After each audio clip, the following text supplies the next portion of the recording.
Chers amis de la paix, bonjour. Ce matin, je m'exprime à propos de l'attaque qui a eu lieu hier, samedi 25 mars, au Mali, plus précisément à Bamako, à Sévaré, à Kidal. Une question me traumatise. Où était le service de renseignement malien lorsque ces attaques ont éclaté? Une attaque d'une telle ampleur ne peut pas s'organiser en un jour ou deux. Il prend du temps. Il y a des infiltrations, il y a des mouvements, il y a beaucoup de choses qui se préparent.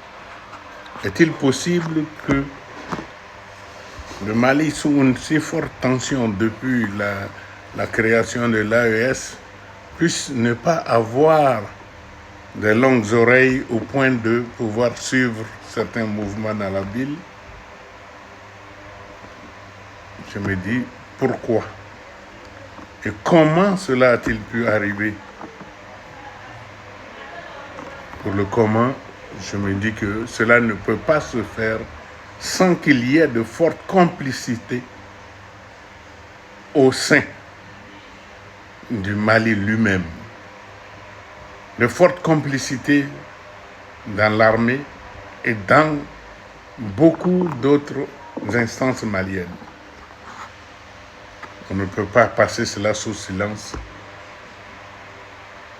Et pourquoi? C'est toujours la même chose. Il faut détruire le Mali. Il faut détruire le Mali qui a osé commencer la première rébellion qui a entraîné la création de l'AES. À côté de cela, il faut que le Mali continue encore à animer le groupe des jeunes pour qu'ils restent vigilants, comme l'ont fait ceux de Kati. Cette vigilance a permis d'aider à reconquérir les espaces autour de Kati, à une quinzaine de kilomètres de Bamako. Mais il ne faut pas que ce soit seulement de la réaction. Les gens sont arrivés à Kati, les gens sont arrivés à Bamako, les gens sont arrivés quelque part avec des attitudes nouvelles, avec d'autres choses.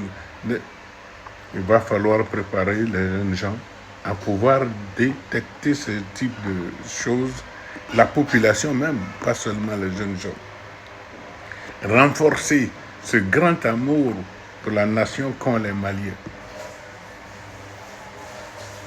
J'étais sidéré.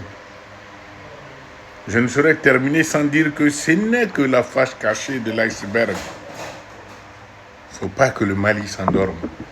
S'ils ont pu faire ça, jusqu'à ces endroits-là, ils vont récidiver.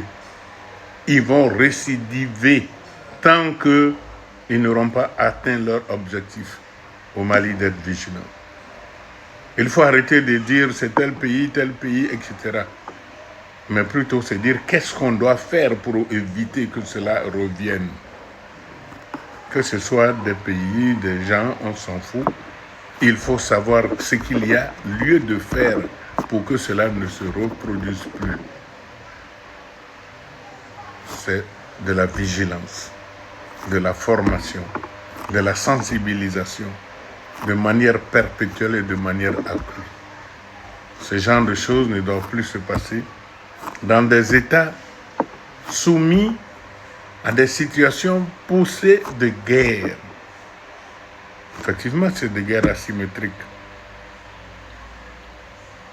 Il ne faut pas baisser les bras un seul instant. Il ne faut pas oublier la situation dans laquelle on se trouve. C'est un coup d'État qui a foiré. Un coup d'État qui, à mon sens, voulait même utiliser des djihadistes et d'autres entités. Quand on écoute les informations par-ci, par-là, nous n'avons aucune preuve, mais ce n'est qu'une simple analyse et que ces gens-là doivent être encore probablement à Bamako ou quelque part. Le ratissage doit continuer. Les oreilles doivent rester tendues aussi longtemps que possible jusqu'à ce que le gang soit totalement démantelé. C'est ce que je voulais partager aujourd'hui. Demander à la population d'être vive, demander au peuple malien d'être encore courageux, que le djihadisme s'arrête, que les déstabilisations des pays s'arrêtent, que ces djihadistes-là cessent de tourner autour des pays africains ou des pays qui cherchent à émerger. Que Dieu sauve l'Afrique, que Dieu protège les peuples. Du courage à tous les Maliens, vous les aurez.